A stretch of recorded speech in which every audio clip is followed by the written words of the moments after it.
Hi, my name is Kirsten Segler from the Greenery. We want to talk a little bit about tomatoes.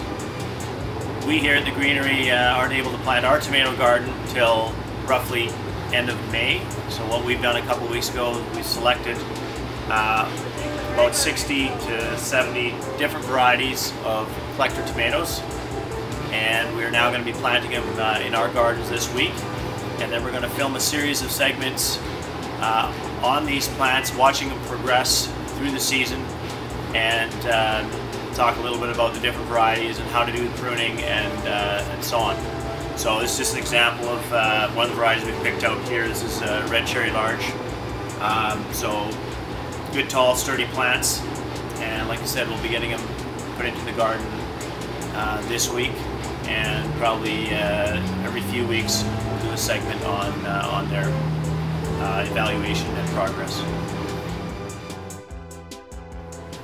This is one example here, the black cherry, good, solid, sturdy plant, and there's going to be many other varieties. We're going to kind of group them in cherry tomatoes, which would include grape, plum, pear, etc. We're going to have some beefsteak varieties that we're going to grow separately, do some taste testing, look at them inside, see how the meat content is, or the seed content, and just have a great time looking at all the different varieties throughout the summer as the season progresses.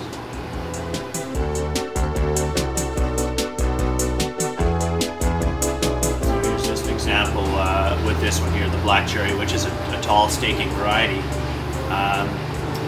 The little suckers that are between this whole thing would be the leaf that's attached to the main stem, and then the sucker or little side shoots develop in between the stem here and the leaf. So we'll actually get in there and pinch those out.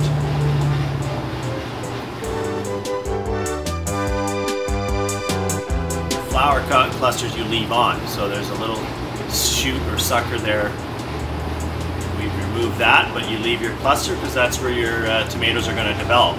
So it'll just be the main stalk, and then these clusters of tomatoes that will develop along the stalk as it grows up. So here too, we'll remove these little side shoots.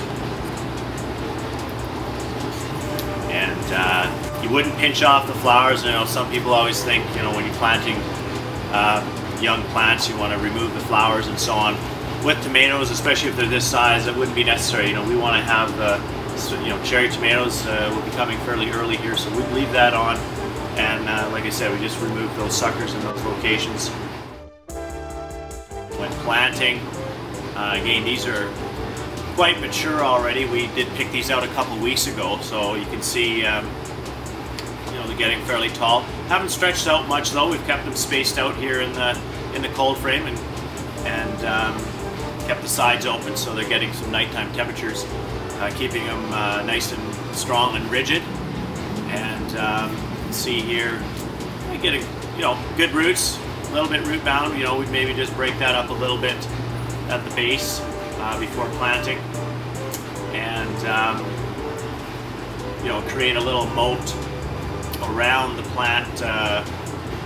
So when you water, you can really saturate that ground and let it soak nice and deep. You want to get good amount of water in there so the water penetrates deep into the soil, and that will get your roots started off really fast down deep into the ground, where they can pick up the necessary calcium they need, which is found naturally in our Okanagan soils, and that will help prevent the blossom end rot, which some people do have issues with. It's usually from lack of water, not watering their tomatoes long enough or deep enough so the roots aren't penetrating that fresh, undisturbed soil down deep where there's a lot of calcium to obtain. Come to the Greenery, the affordable place